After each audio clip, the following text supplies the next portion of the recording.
Biksu kecil yang dibekukan selama 100 tahun ini menjadi penyihir terkuat di zaman kuno. Dia mahir dalam semua 4 jenis sihir, air, tanah, api dan udara.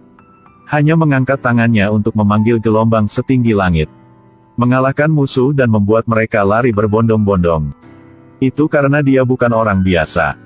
Tapi avatar yang diturunkan dari legenda. Bisa mahir 4 elemen sekaligus. Menjaga perdamaian dunia di bawah bimbingan Dewa Naga. Selain biksu kecil, ada 4 suku besar kuno di dunia. Memegang 4 jenis elemen air, tanah, api, udara, masing-masing. Tapi setelah 100 tahun, avatar menghilang secara misterius. Hari itu, 2 bersaudara dari suku air sedang berburu di lapangan es. Es tiba-tiba mulai retak. Bola es raksasa yang ada di bawah tiba-tiba muncul di depan mereka. Sepertinya ada sosok manusia di dalam. Saudari yang sangat berani pergi untuk menghancurkan bola es untuk melihat. Hasilnya adalah semburan udara yang kuat yang menghempaskannya puluhan meter. 1 detik kemudian, cahaya menyilaukan keluar dari bola es. Ketika kedua bersaudara itu tenang kembali, bola itu telah berubah menjadi lubang raksasa. Di dalamnya ada anak laki-laki dan binatang suci terbaring di sana. 2 orang membawa bocah yang sekarat itu kembali ke suku mereka. Setelah dirawat, bocah itu dihidupkan kembali. Dari bocah itu, mereka tahu bahwa ternyata ketika dia meninggalkan rumah, dia terkena badai, sehingga dia membeku di laut. Pada saat ini, di luar, tiba-tiba tentara suku api bergegas masuk. Mereka menangkap semua anggota keluarga suku air. Salah satu tentara melihat tanda aneh di kepala biksu kecil dan membawanya ke depan pemimpin. Dia adalah pangeran suku api. Suku api ingin menggunakan kekuatan avatar untuk menguasai seluruh dunia. Jadi mereka selalu mencari keberadaan avatar. Setelah melalui serangkaian tes, sang pangeran menegaskan bahwa dia adalah avatar yang turun ke bumi. Merasakan bahaya mendekat, dia segera menggunakan sihir gelombang udara untuk melarikan diri keluar. Setelah mengalahkan penjaga, dia mengendalikan layang-layang untuk terbang sampai berkumpul dengan 2 saudara suku air yang datang untuk membantukannya. Karena untuk mencari kekuatan melawan suku api, mereka bertiga pergi ke kuil suku udara tempat ia biasa berlatih. Tetapi menemukan bahwa kuil yang dulu ramai sekarang telah kosong. Dia pikir mereka mungkin berada di tempat suci untuk berdoa.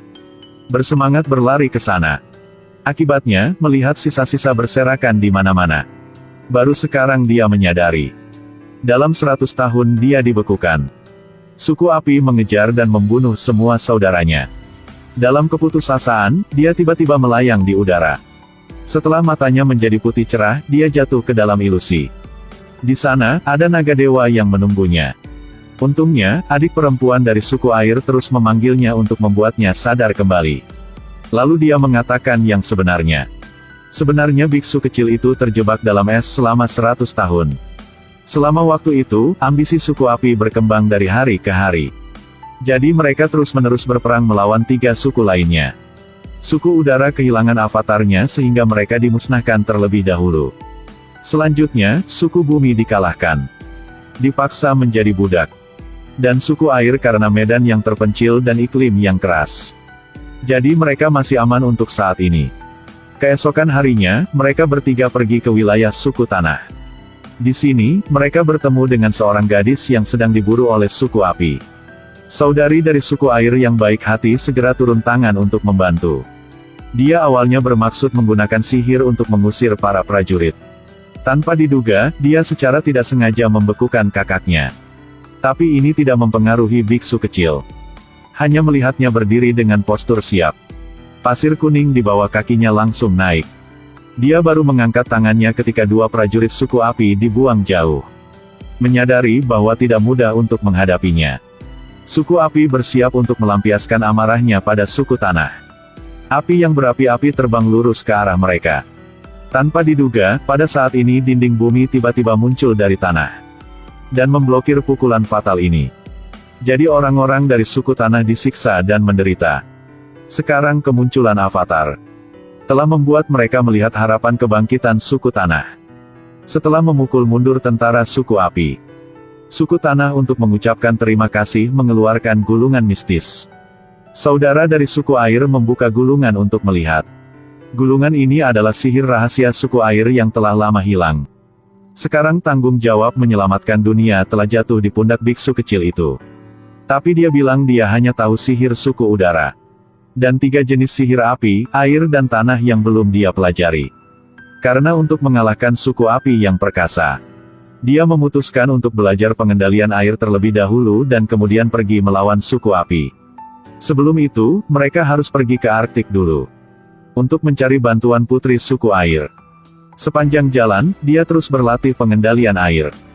Tetapi dia tidak membuat kemajuan apapun. Karena masih ada simpul di hatinya. Menyebabkan tidak dapat berkonsentrasi.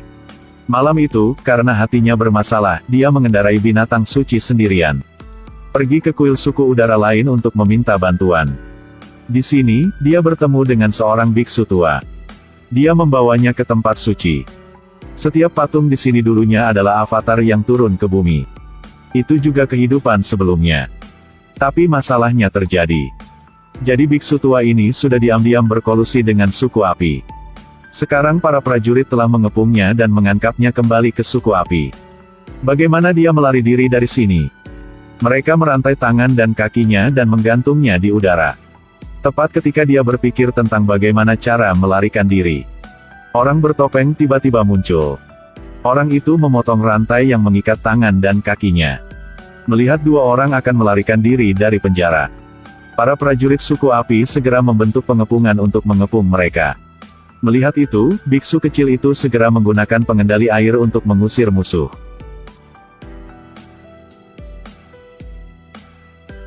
Bahkan tentara suku api tidak berani membunuhnya.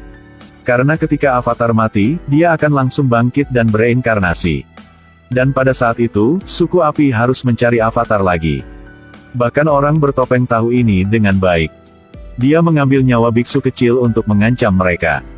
Kemudian berhasil lolos dari pengepungan musuh.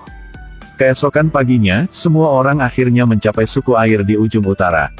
Setelah mengetahui bahwa avatar datang ke sini, putri suku air mengirim penyihir terkuat untuk mengajarinya poin utama pengendalian air. Setelah sekian lama berlatih, menghadapi serangan bola air penyihir, dia bisa meniadakannya dengan mudah. Gilirannya untuk menyerang. Dia menahan napas menerapkan sihir yang telah dia pelajari. Tetesan air secara bertahap membeku di udara. Air seluruh suku air dimobilisasi untuk naik. Tapi dia masih tidak bisa melepaskan ikatan di hatinya. Menyebabkan ketidakmampuan untuk benar-benar menguasai pengendalian air. Tapi dia tidak patah semangat. Tapi dia rajin berlatih hari demi hari. Pada hari itu, abu yang tak terhitung jumlahnya jatuh dari langit. Pasukan suku api yang besar telah mengepung di keempat sisinya. Karena untuk segera menyadari kekuatan suci di tubuhnya, biksu kecil itu bermeditasi di tanah suci suku air. Pada saat yang sama, suku api mengendarai iguana dan memanjat tembok suku air. Para prajurit di belakang mereka langsung melemparkan bola api ke dalam. Di bawah serangan petasan, yang menyala pada 1000 derajat Celcius. Dinding suku air juga memiliki lubang di dalamnya. Tentara yang tak terhitung jumlahnya yang menunggangi iguana bergegas masuk dari lubang itu. Menyerang di dalam suku air. Kedua belah pihak segera meluncurkan pertempuran sengit. Meskipun suku air terus-menerus menggunakan pengendalian air untuk mencoba melakukan serangan balik, tapi tetap tidak bisa membalikkan keadaan. Mereka dipukul mundur secara berurutan. Pada saat ini, saat bermeditasi, biksu kecil itu melihat seekor naga dewa. Dewa naga mengajarinya cara berjalan melalui penderitaan. Hanya dengan begitu dia dapat benar-benar menguasai kekuatan air. Dan air laut di luar suku air adalah kunci untuk mengalahkan suku api. Setelah itu, dia bangun dari meditasi. Melihat pemandangan yang sangat tragis di medan perang. Dia tahu dia perlu maju dan mengakhiri tragedi ini. Dia berjalan dengan mantap menuju dinding. Menutup matanya. Wajah saudara-saudara persaudaraan muncul di benaknya. Dia akhirnya melepaskan ikatan di hatinya. Dia tenang, mengerahkan pengendali air. Matanya telah berubah menjadi biru dan putih yang mempesona. Dalam sekejap mata, laut naik menjadi gelombang besar yang bergulir ke langit. Pada saat itu, kekuatan air terlihat jelas. Di bawah ancaman yang menakutkan ini, para prajurit suku api benar-benar kehilangan kepercayaan diri mereka, dan mereka semua lari berbondong-bondong.